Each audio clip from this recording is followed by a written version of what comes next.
E aí, gente, voltamos.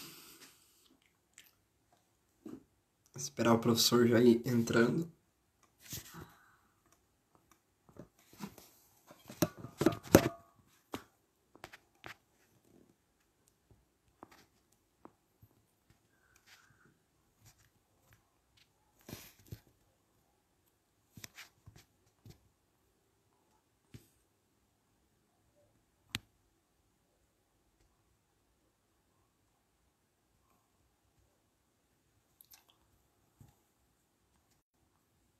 Só aguardar o professor Alcino entrar e a gente já começa a sessão das perguntas.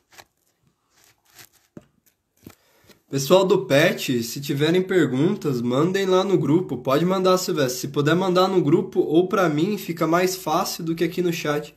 Ou pro João Vitor, que tá me ajudando a anotar.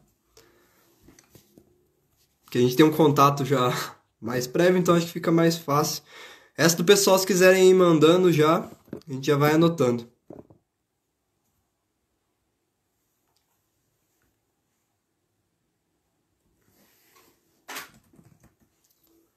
Esperar o professor aparecer.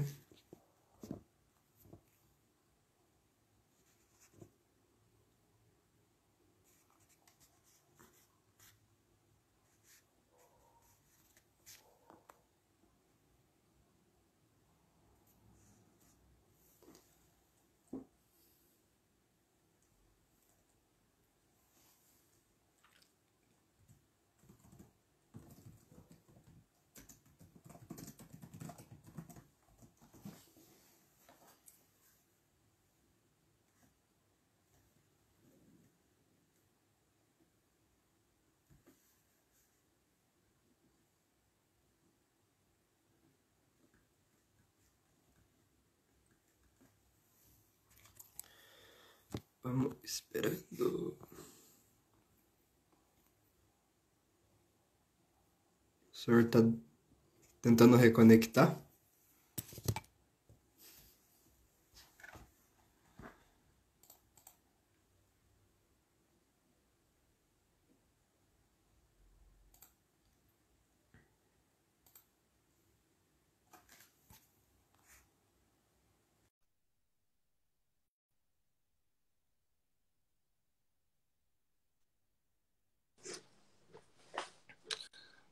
Oi, Diego. Olá, professor. Voltamos então. Professor, já enviaram algumas perguntas. Posso começar a fazer já? Pode? Ô, professor, a primeira pergunta é da Camila. É, Ela mandou aqui na live. Ela perguntou assim: professor, se uma grávida estiver com Covid, isso a coloca como prioritária? No nosso protocolo, até onde eu tenha visto, não. E eu não sei como manejar essa situação caso seja uma sugestão. Porque eu imagino que poderão aparecer várias situações específicas que façam sentido de serem, então, contempladas. Mas, se forem muitas, já não farão sentido, mesmo fazendo sentido. Se forem muitas, já não vai dar para colocá-las. Mas veja, aproveitando a pergunta, eu disse que tem uma recomendação oficial da Associação de Medicina Intensiva Brasileira, que é a Sociedade Científica da medicina intensiva é que cuida de UTIs e dos cuidados intensivos, e ela tem um protocolo oficial, como esse que a gente propôs. Oficial, assim, da AMIB, né? Todo protocolo desse tipo só é de fato oficial se o Conselho Federal de Medicina, ou o Conselho Regional de Medicina, ou, como eu disse, as autoridades que estão cuidando da crise, explicitamente dissessem que, por exemplo, é para aplicar o protocolo da AMIB. Por mais que a AMIB seja uma sociedade científica, ela não é legalmente suficiente para que um médico, caso use o protocolo da AMIB, não possa ser questionado depois por não estar usando o protocolo anterior, ou o Conselho Federal de Medicina, etc. Pelo menos é o que nosso grupo pensa. Por isso que a gente acha que tem que haver uma manifestação do Conselho Federal de Medicina, ou regional, ou das autoridades, estabelecendo o critério. Isso serve até para dar segurança jurídica, né, para os profissionais numa situação dessa. Mas isso é só para lembrar que tem a recomendação oficial da AMIB e nela também não há contemplação da pessoa grávida.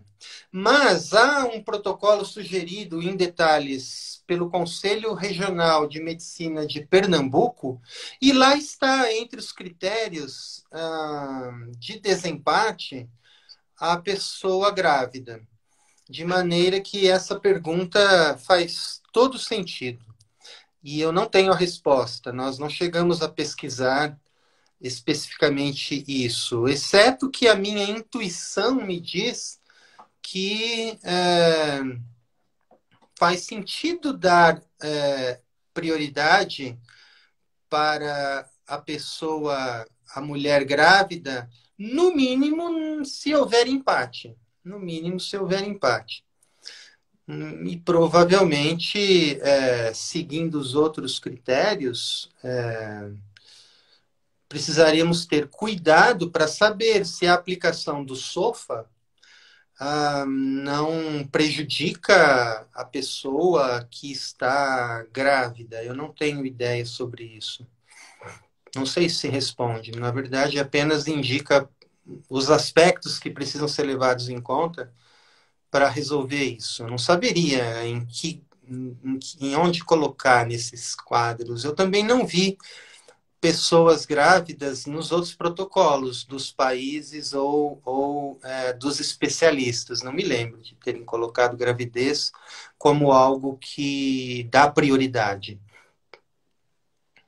Obrigado, professor. Só para relembrar, a gente vai estar disponibilizando os certificados. Então, para quem está na live, o João Vitor vai mandar o link aqui dos certificados, mas também vai estar disponível nossa biografia, assim como os textos que o professor Bonella vai disponibilizar. Então, aí depois dê uma conferida. Professor, a próxima pergunta do professor Gilmar, a primeira pergunta do professor Gilmar, depois eu vou voltar a ele. Ele escreveu assim: Olá, professor Alcino, muito obrigado pela sua disponibilidade. Reconhece as virtudes desse protocolo. Ele parece funcionar melhor como uma lista estática de pacientes. Mas agora, como lidar com uma lista dinâmica? Isto é, uma lista que hoje temos pacientes com tal gravidade e amanhã surgem novos pacientes com outras demandas. A avaliação é diária, de preferência de manhã e à noite. E essa avaliação diária é feita pela equipe de triagem. E normalmente, nas primeiras 48 horas, se mantém, grosso modo, a mesma lista de prioridade, até pela avaliação do SOFA, que demora de 1 hora, ou se você vai acompanhar outros dados, principalmente se a pessoa não for imediatamente colocada na UTI, ela vai passar por outro exame no dia seguinte. Mas a triagem é diária e é dinâmica. Pode ser que amanhã você piore e logo você vai passar para o grupo de prioridade intermediária. Ou pode ser que esteja alguém nesses amanhã que esteja melhor que você e vai passar na sua frente. É essa a resposta. E na sequência a gente tem duas perguntas do Silvestre, um petiano. O Silvestre perguntou assim, professor. Gostaria que o professor comentasse o que o professor acha sobre o uso de UTIs em hospitais privados. Qual a sua opinião sobre como deve ficar isso, se devem seguir essa determinação, esse protocolo também. E uma segunda pergunta já em sequência, e o que o professor acha de casos em que ocorre uma judicialização dessas vagas? Alguém entra com a medida cautelar contra, por exemplo, o protocolo e tal. Como o professor acha que deve ser procedido? Bom, sobre a primeira pergunta, o que nós estamos pensando, nós, a sociedade, ou muita gente na sociedade hoje, muitos especialistas e muitas pessoas da área jurídica também, é como resolver essa distribuição de UTIs no sistema brasileiro, que é dual. O que significa dual? Nós temos os leitos do SUS e nós temos os leitos do sistema de saúde complementar. Só para vocês terem uma ideia, nós temos 75% da população brasileira usuária apenas do sistema público, apenas do SUS. E 25% da população brasileira com planos de saúde ou usuária da medicina privada. E o Brasil tem uma quantidade de leitos médio por habitantes razoavelmente parecido com de outros países desenvolvidos ou quase dos desenvolvidos, né? Dois e alguma coisa leitos por uma quantidade X de pessoas, não me lembro se é 100 mil ou 10 mil. Mas quando você pega essa média e tenta descobrir mais quantos leitos para os 75%, aí isso cai para 1 ou 0,9. E quantos leitos para os 25%? Aí isso vai a 4. Então, nós temos a possibilidade de que pode haver leito sobrando no sistema privado e leito faltando no sistema público. Qual a solução para isso? Bom, em primeiro lugar, talvez já temos a solução, mesmo que não houvesse a Covid, que é a possibilidade do SUS público requisitar o leito privado e depois pagar o equivalente ao que se pagaria no leito público ou a um valor oficial aí para se ressarcir o hospital do leito privado. E isso, inclusive, já é a regra e já está sendo organizado em forma de algum protocolo em muitos lugares. Né? Em São Paulo, que eu saiba, por exemplo, já se tem algumas regras para se requisitar leitos privados na medida em que isso for necessário.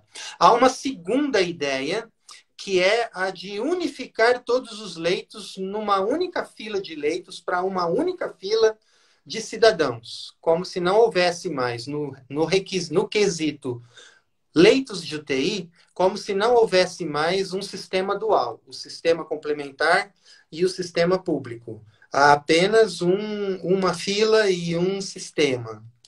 É a minha ideia preferida. Eu acho que há muita justificativa para isso. Mas faz sentido também que isso seja feito com muito cuidado para não desorganizar, inclusive, os modos de direcionar os pacientes, já que o sistema foi organizado prevendo essa possibilidade. Então, talvez a melhor saída é que se mantenha equipes muito atentas a requisitar os leitos privados na medida em que isso vai sendo necessário, combinada com a possibilidade de ter de fazer uma fila só, porque aí não vai nem dar tempo de trabalhar com a requisição e vai ser obrigatório às autoridades públicas terem uma só fila e um só sistema de leitos. Eu acho que é mais ou menos por aí a discussão atual no país, ou em parte do país, né, nos grupos que estão discutindo isso. Peraí, tem uma outra pergunta junto com essa. O que o professor acha de casos que vão para uma judicialização, professor? O pior dos mundos, a coisa que não deveria acontecer de maneira alguma nessa situação, e é para isso que os países têm um protocolo. E que eu digo, a nossa equipe de pesquisa pensou muito importante que seja um protocolo oficial, transparente, público, com data para começar, com data para acabar, ou quando acabar, também publicamente acabando, para diminuir a judicialização. Além disso, a própria política judiciária, junto com a política comum, se entender A Covid tem essa característica de, por ser algo muito intenso em pouco tempo, fazer com que a gente seja obrigado a fazer aquilo que já devia estar fazendo há muito tempo, né? Que é resolver esse problema da judicialização de uma maneira mais organizada e com princípio, de maneira sistemática. A gente está aprendendo agora por que era errado, e é errado, que alguém passe à frente numa UTI porque entrou na justiça pedindo para o juiz, já que isso era um direito constitucional à saúde, a pessoa foi à justiça, ganhou, e aí sabe o que acontecia? Na maioria das vezes, havia lá uma fila de pessoas esperando a UTI e essa pessoa passou na frente. Isso é errado, isso é uma quebra da equidade. Agora, se todos têm o direito, a judicialização pode ocorrer desde que não seja individual, desde que seja coletiva, desde que use aqueles mecanismos. Precisa saber se vai usar sorteio, se vai usar fila, se vai usar o quadro da pessoa. Desculpa. Mas é isso. Esquece agora a judicialização. Eu estou dizendo o seguinte: a judicialização da saúde no Brasil, do jeito que ela normalmente é feita, é errada ou é questionável eticamente.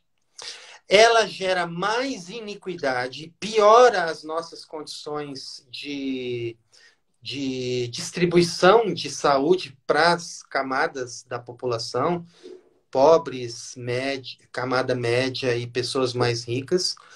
E será o pior dos mundos se isso ocorrer, ou ocorresse, ou ocorra no futuro, numa situação de calamidade, de catástrofe. Imagine, além de ter que se preocupar em selecionar o melhor paciente para salvar o paciente e mais pacientes, ainda tem que se preocupar que tenha um oficial de justiça na porta querendo dizer qual é a fila e que se não seguir aquilo que está no que o juiz decidiu, a pessoa vai ser presa. Isso não faz o mínimo sentido. Uma solução é que cada hospital ou cada região, talvez o estado, tenha uma comissão de recurso em que os familiares ou os pacientes que estejam que achem que há algo errado, não no protocolo, mas na aplicação do protocolo, possam recorrer. E nesse comitê haja pessoas da comunidade, especialistas, médicos, mas mesmo assim não é para recorrer do protocolo, é para recorrer de alguma aplicação ruim para a qual se tenha alguma prova de que foi feito, ou seja, essa seria uma maneira de amenizar o risco da judicialização. Além dessa, de ter um protocolo oficial. Também não sei se funciona, né? No Brasil está tudo confuso em tudo quanto é área, então é muito provável que continue confuso na judicialização também. E essa será uma realidade a mais, um problema a mais. Lembrando que sem pandemia isso já é um problema tipicamente brasileiro, né? Não tem em outros países. O Brasil inova em algumas coisas de maneira impressionante. E aí talvez vai ser o único país também que numa pandemia, mesmo um protocolo médico de emergência, ainda vai ter que lidar, além de lidar com o doente e com o problema, vai ter que lidar com promotores, oficiais de justiça, juízes, decisões, ou depois que passar a pandemia, com processos, alguém querer processar profissional de saúde, vão querer processar até filósofo daqui a pouco, né? Se bobear. Obrigado, professor. Professor, tem uma pergunta aqui do Ronaldo. Deixa eu só pegar aqui, tem algumas do Ronaldo. Professor, qual que é o entendimento do professor quanto à utilização de medicamentos cuja eficácia não seja comprovada em casos de pacientes com risco de morte iminente, quando o uso desta seja à vontade do paciente? Eu acho que é o médico do paciente que tem de decidir qual remédio deve dar para um paciente em alto risco de morte. E esse tipo de decisão é chamado de uso compassivo de medicação, que é feito no hospital entre o médico que cuida de alguém sob supervisão. É essa a resposta.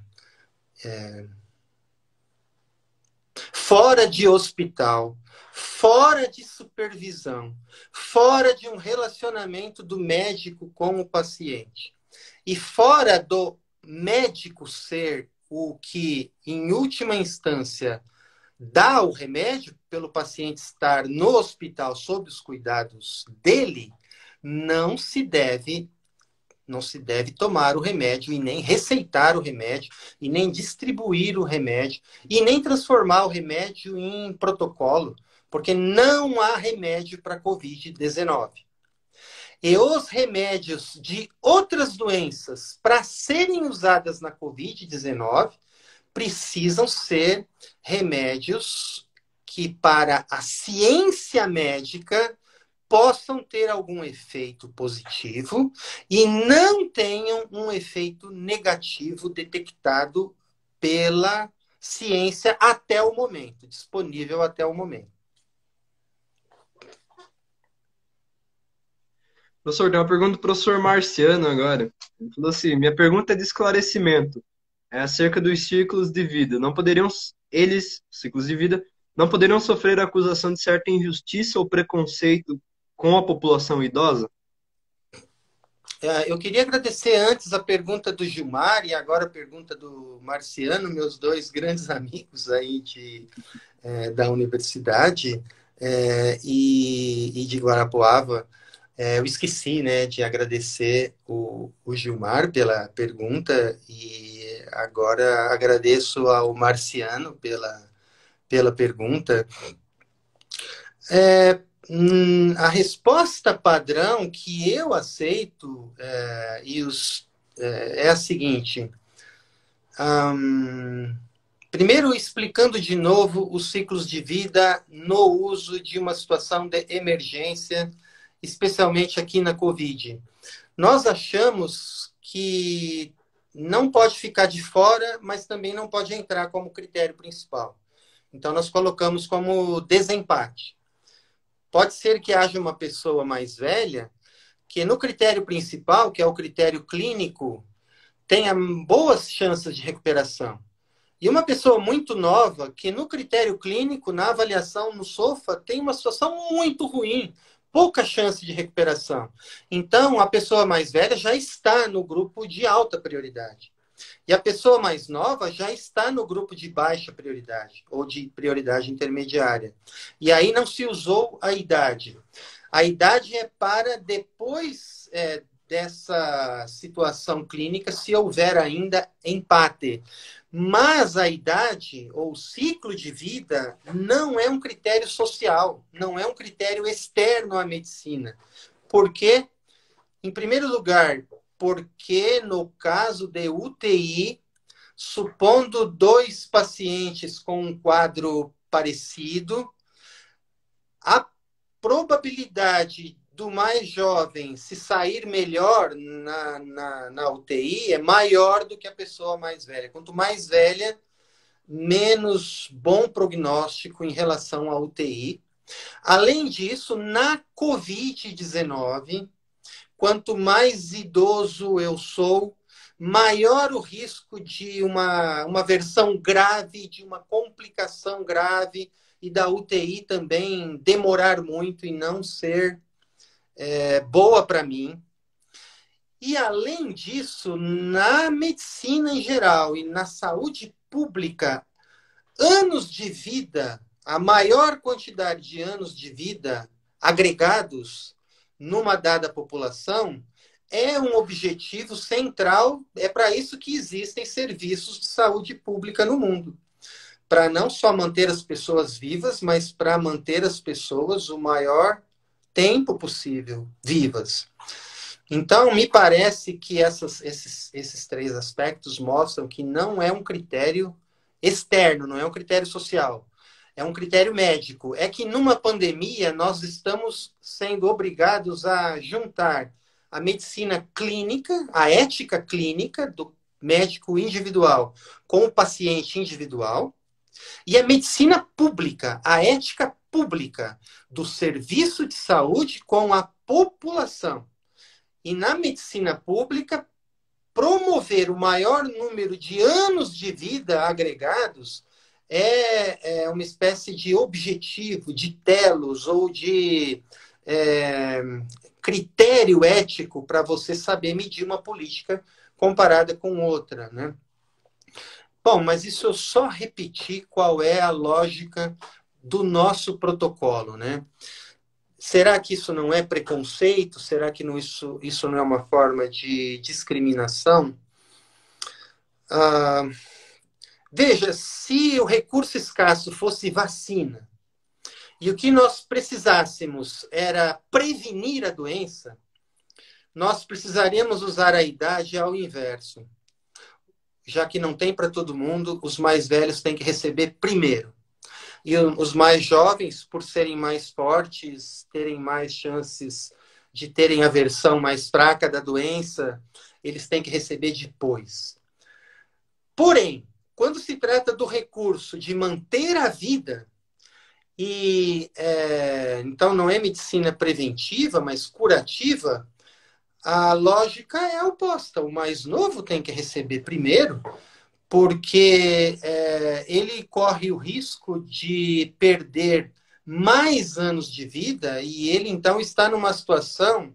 Ele é o menos favorecido nesse risco de morte por não ter a UTI. Então, não se trata, em primeiro lugar, de discriminar ninguém. Trata-se de ter uma prioridade. E a prioridade está sendo dada pelos fatos da doença. E mesmo assim, não é a idade o critério principal, né? É como dizer assim, para escolher um piloto de avião, nós não podemos escolher alguém que seja cego. Mas, para a maioria das coisas, excluir alguém que seja cego será discriminação. A gente tem que perguntar por quê? Qual a razão, né? No caso do avião, tem uma razão, né? Porque senão não dá para atingir o objetivo de conduzir um avião. E no caso da UTI também, se trata do objetivo de salvar o maior número de pessoas, além do objetivo de poupar o maior número de anos de vida para a pessoa, para a sociedade e para os próprios médicos. Imagine um médico deixar morrer vários jovens e depois de salvar o paciente que ele escolheu, saber que o paciente vai viver 2, 3 anos, mesmo que seja 5, 10 anos, enquanto vários outros morreram, não só um, e vários desses serão mais novos. Então, isso seria terrível para o moral de uma equipe médica e de um médico trabalhar com esse tipo de consequência. Então, pelas melhores consequências, não creio que seja arbitrário e nem injusto usar o critério de idade. Ao contrário, eu acho que é injusto. A injustiça, na minha opinião, posso estar errado, a injustiça é excluir o jovem. Desde que não estamos falando de excluir, estamos falando de prioridade. Mas então também não estamos excluindo o velho. Estamos colocando na lista de prioridade a situação clínica e, se houver empate, usar o ciclo de vida, porque a morte prematura traz mais malefício para alguém pela quantidade de anos de vida que se perde do que a morte no ciclo final de vida. Além de que a pessoa jovem, o meu filho, de 17 anos, ele ainda não passou pelos ciclos de vida que se espera de um ser humano. Se tiver que escolher entre eu e o meu filho, tem que escolher o meu filho, não faz sentido escolher a mim. Mas isso é uma outra discussão e pode ser que é porque eu tenha muito amor pelo meu filho, que aceito que passe por cima até de mim, e a gente esteja errado, né, de levar muito a sério a importância de olhar a perda em anos de vida. Desculpe, preciso só falar uma coisa. A AMIB, a Associação de Medicina Intensiva, usava ciclos de vida na primeira proposta feita em abril. Aí ela sofreu críticas de outras sociedades médicas e científicas, da sociedade em geral e de juristas. Alguns juristas, e são a maioria, juram de pé junto que é inconstitucional usar a idade. Aí ela tirou a idade. Só que ela colocou comorbidades e avaliação funcional. E eu acho, o professor Marco, Darley e o Marcelo, todos nós desconfiamos que o soneto ficou pior que a música. Uma pessoa pode não se sair bem num teste funcional, ela pode ter uma deficiência, e isso não tem nada a ver com a Covid ou com outras doenças. Por que a AMIB substituiu idade por mais critérios de score clínico, etc., achando ou assumindo que idade seria preconceito, discriminação, ou, no mínimo, algo que não combina com a Constituição brasileira e com a moralidade pública brasileira. Por exemplo, com a ideia de solidariedade entre todas as faixas etárias, não se poderia agora dar menos prioridade para a faixa etária mais velha. Essa é o quadro. Obrigado, professor. Tem uma do Ronaldo aqui agora. Professor, não seria interessante a criação de uma política pública multidisciplinar para o segmento do protocolo a nível municipal, vez que esse tipo de protocolo a nível municipal tem um maior contato com a realidade?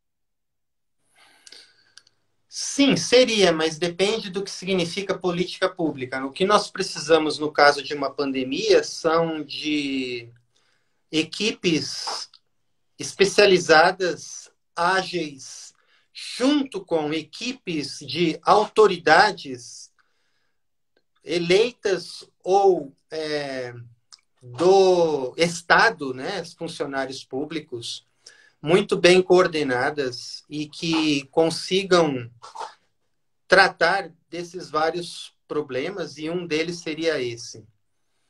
Eu falei há pouco que a gente tem uma impressão que há muita descoordenação ou pelo menos desperdício de cérebros e de experiência por falta de boas autoridades políticas, bons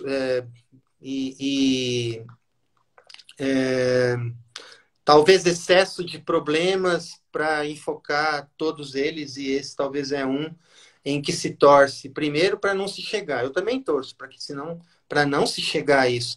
Mas veja que já chegamos, né, lá no norte do Brasil, Manaus, Fortaleza, já chegamos quase isso, mas eu acho que em várias partes do Rio, já chegamos a isso no Rio, mas podemos chegar a isso no Rio, no sentido em que se chegou lá no norte, talvez em São Paulo, mas a gente não sabe se agora a gente já conseguiu achatar a curva e então não vamos passar pelo mesmo que já se passou no norte e nordeste, mas já se passou isso lá e a coisa foi desorganizada e não há um protocolo oficial e nesse sentido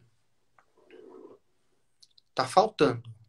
E é preciso que as equipes municipais que tenham hospitais no município com UTIs tenha pelo menos alguém, ou um grupo, ou um contato pensando nisso e pensando no protocolo. Ah, não tem. Minha sugestão, então, siga a AMIB, a recomendação oficial da AMIB, e deixe isso explícito para se ter pelo menos um norte. E, por outro lado, em pandemias não dá tempo de ter políticas públicas que deveriam ter sido implantadas há décadas e serem muito organizadas, testadas, melhoradas aqui, pioradas ali. A gente precisa de agir rápido. Então, também não dá para ser política pública. Tem que haver uma comissão. Essa comissão, apesar de ser pública, transparente e mandar os documentos para todo mundo, tem que trabalhar com os médicos, se é que ela não tem que ser só de médicos, tem que trabalhar com os médicos em primeiro lugar e especialmente, para já estabelecer o protocolo, sem votação, sem avaliação muito demorada, sem passar por comissões de ética que ainda vão avaliar isso para depois passar para um comitê lá em Brasília, para depois passar por aval. Não dá tempo. Mas nós já temos as regras do Conselho Federal de Medicina, que não são muito inapropriadas, ou da AMIB, da Associação de Medicina Intensivista Brasileira, com uma recomendação oficial detalhada que está no site da AMIB e que pode ser usada. Professor, só para avisar o pessoal que está mandando perguntas, algumas perguntas o professor já avisou, já respondeu e já falou aqui, comentou até mais, né? Respondeu tanto na live quanto nas perguntas. Então, para a gente não ficar um pouco repetitivo, eu vou pedir para... não que eu estou excluindo as perguntas, mas vão estar disponíveis no nosso IGTV. A live está toda gravada lá, bem como as perguntas, então é só entrar aqui no site, no link aqui do Instagram do PET, vai estar tudo disponível lá, vocês podem conferir. Professor, tem uma pergunta do professor Gilmar. Ele perguntou assim: como os não filósofos estão reagindo às propostas formuladas por você e os demais colegas da filosofia? Você já tem um feedback do que foi produzido até agora? Sim, nós temos alguns feedbacks que dá para entender como uma espécie de padrão do que realmente, né, como uma saturação do que parece que continuaria a vir se mais pessoas estivessem analisando especificamente o nosso protocolo. E as reações dos filósofos e bioeticistas, e filósofos e bioeticistas, né, é de uma combinação de perplexidade e, digamos, incômodo, especialmente com a ideia dos ciclos de vida, ou seja, das faixas etárias, mas também do sorteio, e, às vezes, uma crítica, não é uma crítica, é que às vezes vem como um elogio ao protocolo, porém, colocando uma vírgula e dizendo assim: no entanto, no Brasil, há o problema de que mesmo essa avaliação clínica, para descobrir os pacientes que têm maior chance de recuperação, é um modelo, digamos, que prejudica os mais pobres, porque eles, segundo essa crítica, terão mais problemas de saúde e serão colocados nos grupos menos prioritários, mas sem dizer, ninguém disse qual é a solução, qual é a alternativa. E a terceira reação, mais radical ainda, né? Então, a primeira era só discordar dos anos de vida. A segunda é discordar, inclusive, do critério da maior probabilidade de recuperação. E a terceira é discordar de qualquer critério que não seja algum tipo de justiça reparativa, já que temos pessoas muito pobres e já que essas pessoas muito pobres normalmente são excluídas, então eles é que têm de ter a prioridade. Isso na comunidade filosófica, né? Na comunidade jurídica, até onde a gente teve retorno, foi boa a recepção, com a dúvida, normalmente apresentada de maneira muito educada e polida, em relação à idade. Alguns até dizendo assim: agora eu entendo por que eticamente vocês estão certos, mas na lei brasileira, na Constituição, na jurisprudência, etc., isso talvez seja um problema. E na população em geral, eu acho que a gente nunca deve usar aqueles comentários que vêm embaixo dos textos de jornais, ou no Facebook, ou em sites que tem muita gente, não pode usar esses comentários para dizer que é o retorno da sociedade, mas o retorno não é nada bom também, não. As pessoas não gostam, dizem que, alguns disseram que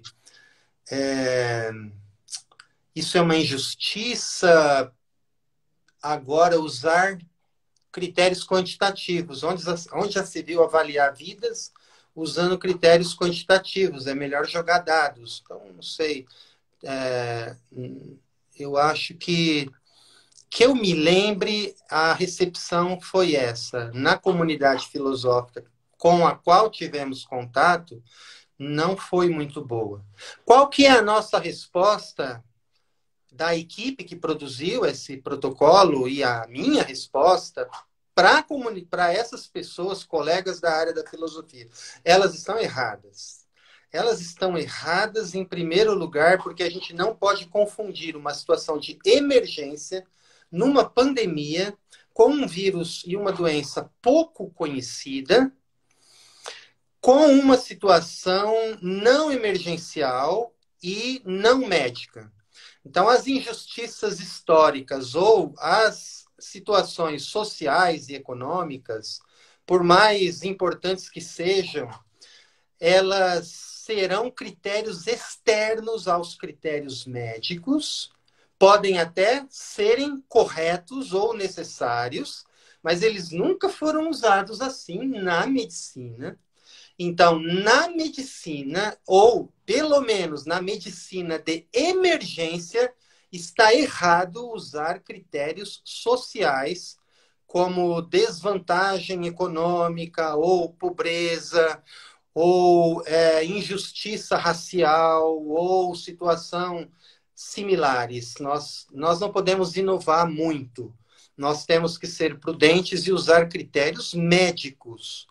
Vejam o esforço que eu fiz para tentar explicar para vocês que o critério de idade, nesse caso, é um critério médico, não é um critério social. Se não tivesse como justificar a idade para a UTI em geral, para a Covid e para uma situação em que está em jogo a perda da vida em curto prazo de um grande número de pessoas, ou seja, a quantidade de anos de vida produzidas pela decisão do médico, se a idade não tivesse essas coisas, a idade seria um critério externo, um critério social.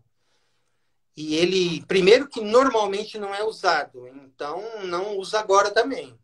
Não pode inovar agora, seria muito arriscado. Então essa é a nossa resposta para essa reação dos colegas da bioética e da filosofia que levantaram esses pontos. Obrigado, Gilmar.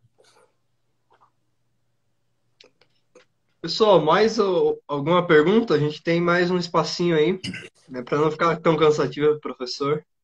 Se tiver, pode mandar aí. Vou dar aí um tempinho aí para ver se tem mais alguma. Se não tiver, a gente já vai finalizando.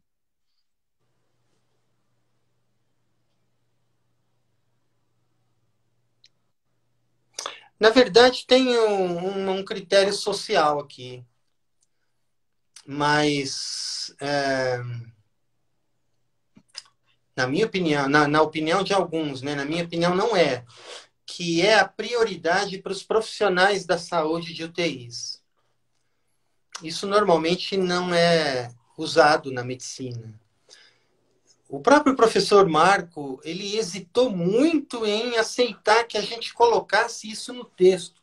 Foi impressionante como o doutor Marco, ele é médico, demorou para aceitar que a gente, porque nós três, eu, Darley e Marcelo, queríamos colocar a prioridade para profissionais da saúde. E ele, como é profissional da saúde, não queria se sentir muito incomodado. A minha interpretação, os bons profissionais da saúde, eles têm um certo constrangimento ou uma preocupação em se colocar uma prioridade. E aí a gente explicava para ele, olha, você tem que entender que vocês, médicos, enfermeiros, farmacêuticos, fisioterapeutas que estão ali na UTI, caso se infectem, realmente não são nada melhor ou maior que a gente, mas como a gente precisa de vocês, é um negócio meramente instrumental. A gente está usando vocês como um meio para salvar mais gente. A prioridade é para isso, é um valor instrumental. Então, relacionado a quê? Veja que não é prioridade para médicos, é prioridade para a equipe de UTI. Aquelas pessoas que não estão na equipe de UTI, só porque é médico e tal, não vão ter prioridade alguma. Então, mesmo esse critério não é exatamente um critério externo, um critério social. É um critério relacionado à pandemia, à emergência, e nesse sentido ele tem uma justificativa que não me parece ser de inovação. Vamos inovar. O Brasil tem essas características, blá, blá, blá. E na literatura estrangeira, nos protocolos dos países, nos protocolos sugeridos por grupos especializados,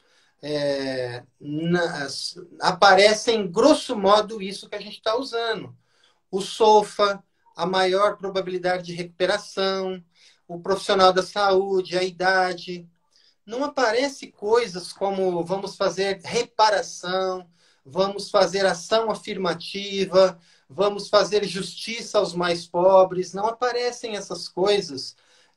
Então, aparentemente, a gente acabou sendo guiado por essa literatura. Isso pode estar errado, mas eu acho que não. É um sinal de que não devemos agora pensar em critérios sociais, em critérios externos. Temos que pensar em critérios médicos relacionados a salvar vidas e salvar anos de vida, seja lá quem for. E também, mesmo o critério dos profissionais, não é um critério social, porque está relacionado a isso. Só uma observação. A premissa que os pobres são discriminados também é falsa, na minha opinião.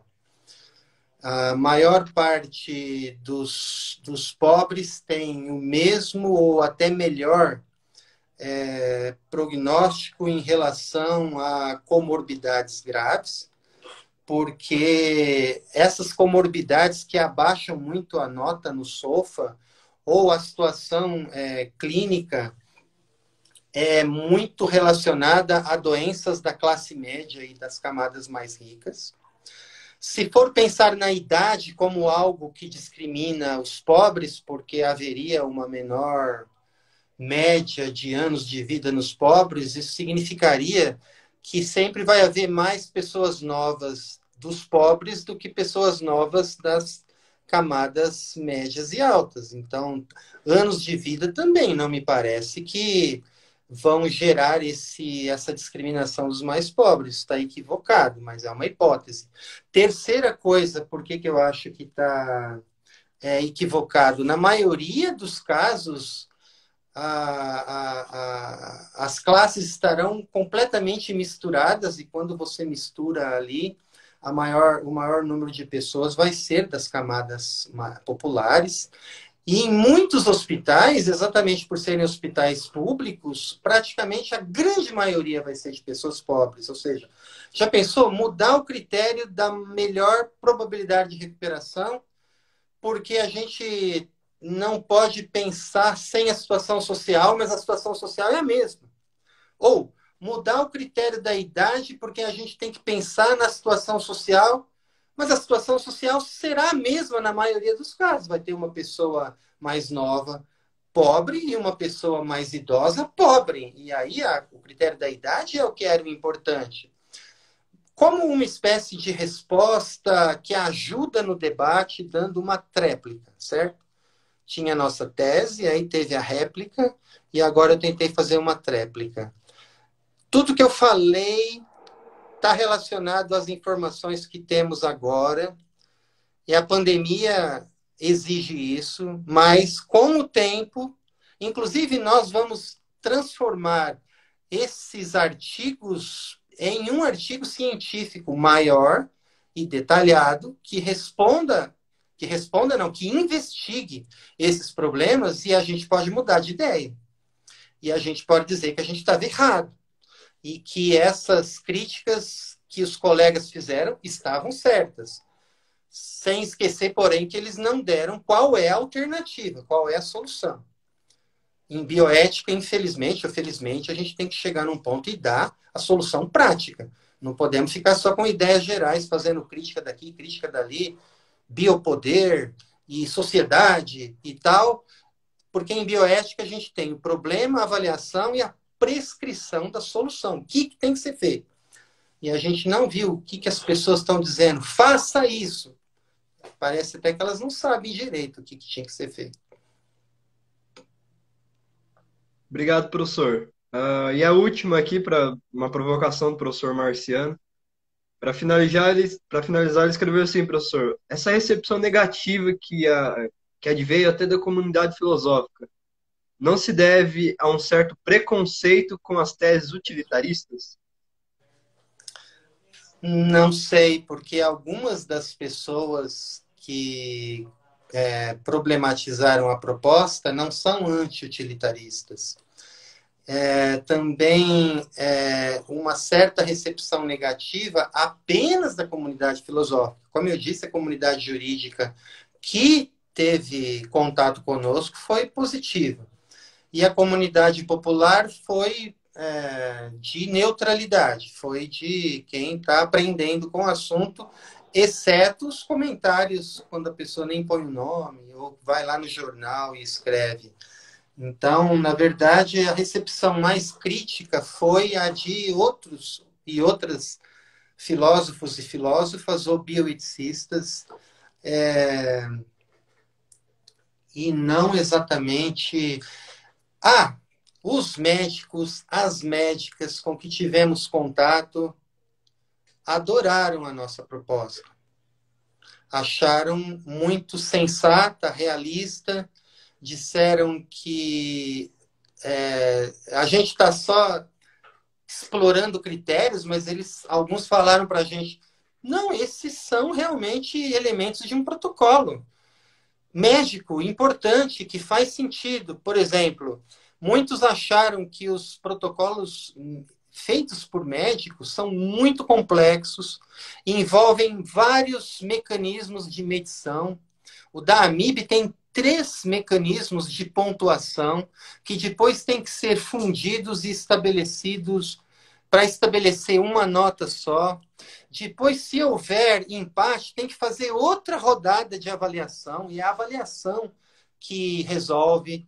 E alguns colegas médicos disseram assim, olha, o SOFA, a idade, o sorteio, tudo isso é muito claro, fácil de aplicar, e a gente achou que é uma boa ideia. Eu esqueci de dizer isso. Pode ser que os médicos que saibam desse contexto em que há muita gente podendo morrer num curto espaço de tempo, o critério é o maior benefício. Enquanto nós da filosofia, por um lado, sabemos que o utilitarismo tem problemas e acabamos não vendo que, se ele tem problemas, não necessariamente ele tem que ser descartado totalmente.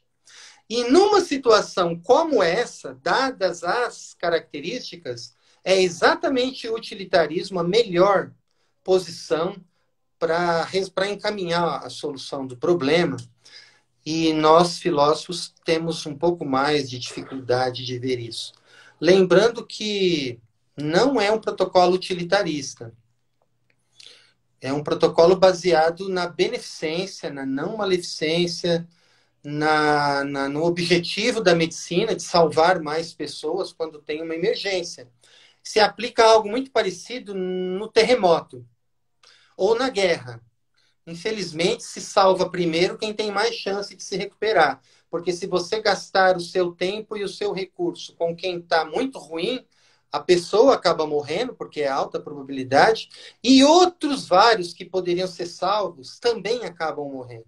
Então, é fruto da simples experiência com emergências, principalmente com terremotos e coisas assim, que há esse critério, entre aspas, utilitarista, mas ele é entre aspas, ele também pode ser dito um critério de benevolência, né? De salvar mais vidas. Obrigado pelas perguntas. Professor, Então, em nome do grupo todo e principalmente do, da galera que está na live, a gente recebeu alguns elogios aqui já nos nossos formulários. Que a live foi excelente, que foi muito boa, que ajudou a esclarecer muito, que o tema é muito necessário, que a fala do professor foi muito boa. Então, em nome do professor Gilmar, nosso tutor e do grupo todo, a gente gostaria de agradecer ao professor, primeiramente, a quem estava na live, está participando, está com a gente até o final aí, muito obrigado também. Dizer que para a gente é uma honra muito grande ter o professor novamente com a gente, né? Já teve aí no congresso, e agora tá ouvindo o professor falar de novo é muito bom e tá vendo que a filosofia tá dando frutos nesse período de pandemia. Bom, eu também quero agradecer muito o convite de vocês. Também é uma honra para mim falar com vocês e falar aqui na live.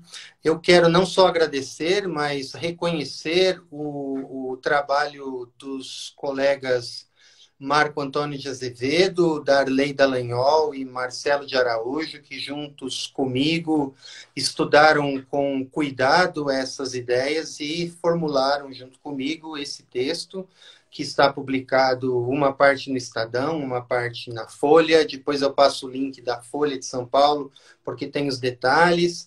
E eu passo para você também links, 3 ou 4 links de referências bibliográficas, e fico à disposição para outras colaborações com os professores daí, de outros lugares, e vocês, alunos.